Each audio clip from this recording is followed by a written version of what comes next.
Welcome back, guys. Made a long trip yesterday, almost 6 hours each way from my house to get this thing. She's definitely rough.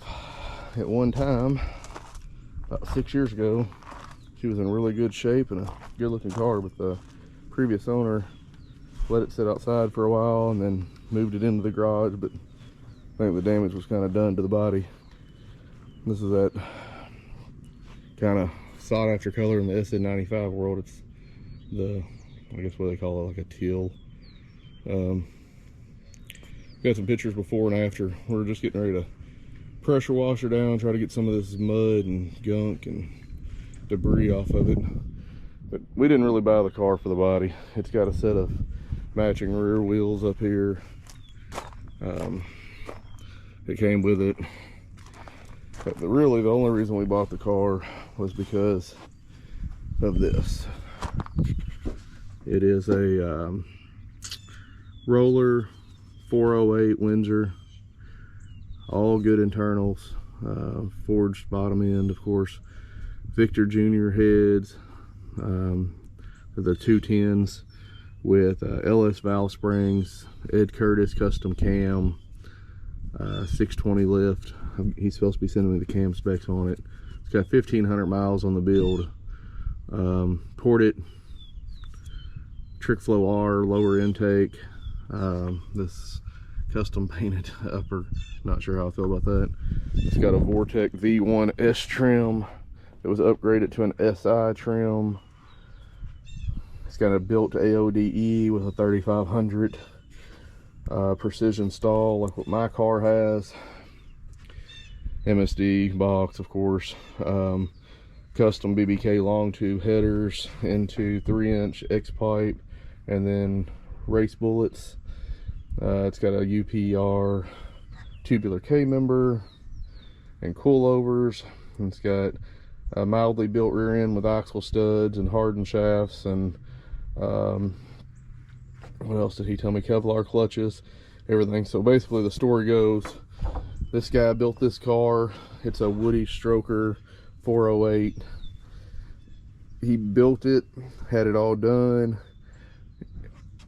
1,500 miles on the build. He took it to the track. It ran like a 1070, one of the first passes, and then he was making a pass, and at the end of the track he lost oil pressure. It started ticking. He shut it down.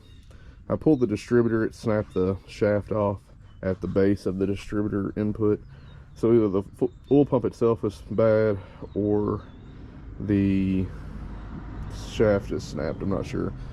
This guy spent some major money on this car. I mean, it's got all the good parts. I don't know if you can see down in here, but I mean, even the intake bolts are ARP intake bolts. I mean, he didn't really spare any expense. It's just kind of a, not, I wouldn't say it's a shitty job. It's just a lot of stuff that could be better. It's got a decent fuel system with an A1000. I'm pretty sure the pump's fucked. It's been sitting 7 years. But the plan is I'm gonna pull all this out. I'm getting ready to pressure wash it and clean it. I've been cleaning 7 or 8 years. I'll put the before and after pictures. It's pretty sad, really. Now I'm gonna take the motor up to my buddy. He lives just 10 minutes up the road here. He's builds all my engines. I'm gonna take it to him, let him kind of look this motor over and see if it needs a full rebuild or if it just needs bearings or if it needs anything. The guy told me, he said he had nothing to hide.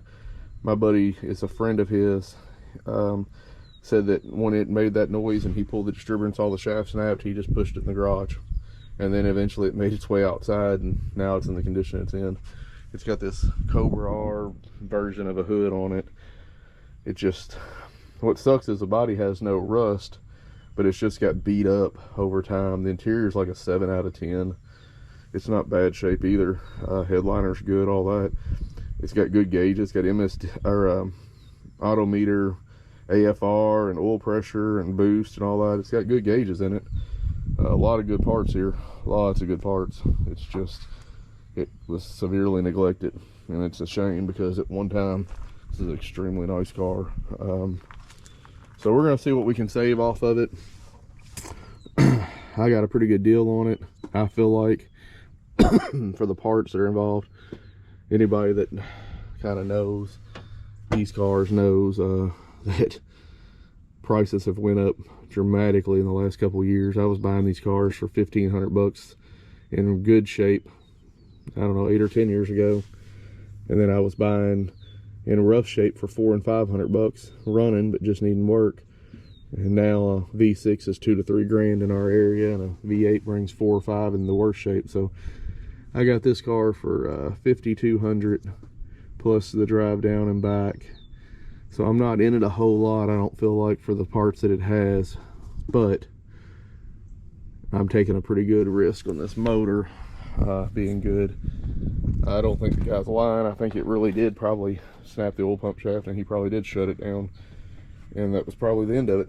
I don't see why he would lie about it. You know, we made an agreement on a price and went from there. So I'm thinking the S-Trim will bring me part of my money back, and then the built aode and the converter and all that will bring me some of my money back, and then probably going to sell the 383 stroker I got and go with this 408 because it's just more common. Plus it's already got the Victor Jr. heads and the Ed Curtis cam. So we'll see. We'll just kind of play by ear. Stay tuned. I'll cut back to the washed and updated pictures here soon. All right, well, 45 minutes or so scrubbing this thing down. As you can see, the bumpers of course are fucked. Not really worried about these bumpers. Those could be replaced pretty easy. The thing is, the main panels, the fenders, the doors, the quarters, they're all pretty good shape really. It needs a back bumper, a front bumper, and honestly a hood. There's no rust on this car, which is kind of amazing. And under the hood cleaned up good for what it is. Under the engine bay itself cleaned up pretty well. I got to spray it down one more time. I got it kind of soaking right now, but it's all turned out pretty good. We'll start tearing it down the next few days. I don't know, interior wise, it's hard to see. I can't get the doors open because of the fenders, but it's got a recall tack in it. Interior's about a 7 out of 10, I'd say. I'm pretty good at guessing these at this point. It does have, shut it. It does have the matching tail lights in the trunk. I don't know why you'd ever put these in there, but it's got them and they're in good shape. So I'm gonna sell the roller, probably with a stock rear end. I'll keep the tubular K member under it, keep the interior in it, take the gauges out, sell the roller fairly cheap. Let's see if I can see the tubular K member up under here, and you can. UPR long, and then it's got of course long tubes. So start getting all that apart and kind of go from there. I'll update you soon. Thanks guys. Well, started disassembling the car today. Quite a few nice parts. I already sewed quite a bit off of the car. The intake sewed within 3 minutes of listing it. A buddy of mine picked it up. So I think I'm gonna make pretty good money. Got the blower off, intake's off. Got one of the heads off, the other one's loose, and the header's in the way. I'm gonna have to probably jack the motor up to get the header out. Got a BA 2600 mass intermeter and just a lot of good part.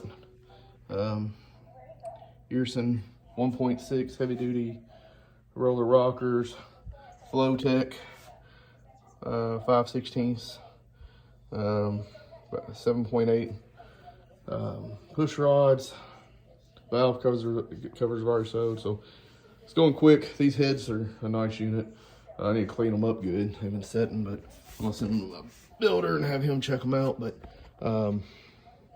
Edelbrock Victor Juniors. He said they did an LS valve spring upgrade. I'm not exactly sure what that entails, but good sized valves. One thing I was kind of surprised, it looks like to me he was running a stock, just a regular head gasket, not an MLS or anything, so I don't know what his reasoning was for that, but I'll be switching all those things over when I put it back together. So just wanted to give an update, getting there, tearing it down. So I'll keep posting and let y'all know how it's going. Thanks, guys.